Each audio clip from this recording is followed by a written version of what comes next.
Sun Tzu was an ancient general in China who was very successful in battle, and he wrote a book called The Art of War. Now, you as CEOs may look at your competitors as shadowy figures that are stealing the food away from your kids' mouths, or you might look at them as friendly competitors who are joining you in the potato sack game of life. Either way, it's important to look at lessons that you can learn from people who've been successful, like Sun Tzu, and see how you can apply them in your business.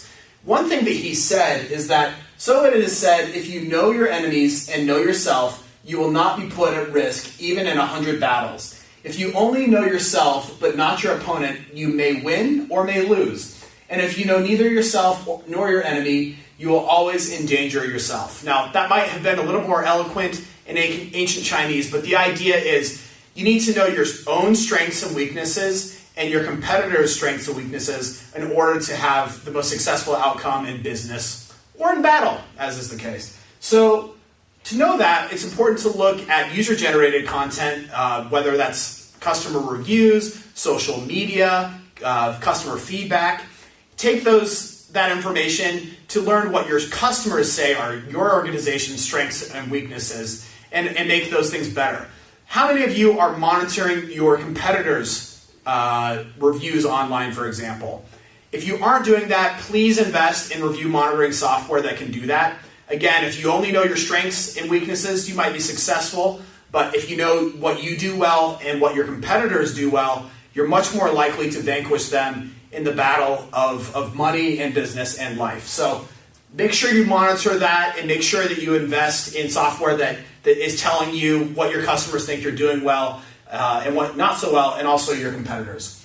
Second point, attract new franchisees. So when you have a great reputation and people are looking at you as a potential business that they want to invest in and become a franchisee, if you can show them your average star rating across all those different review sites, people want to buy into a quality organization, and that's one way that you can reassure them that the work you do and the brand that you've built and the reputation you have is one of the highest marks, and that's something they're going to want to buy into.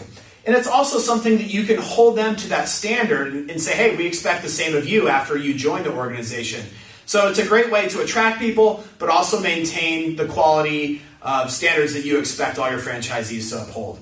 And then the last is get the best team. The best organizations are composed of the best teams. And to get that, we feel like having a reputation on Indeed and Glassdoor, if you have great reputations on those sites, that can help attract people who are looking at your organization as a potential place they would like to work for. But also, when people are looking at you online and they're doing searches and they can see that you have a great reputation on Facebook and Yelp and Google, but also Indeed and Glassdoor, it shows them that you treat people well who are your customers, but also people who are inside your organization also have great things to say about you. So that attracts people both from a customer point of view, but also from a potential employment point of view as well. So that can really help you get a better reputation and improve your organization.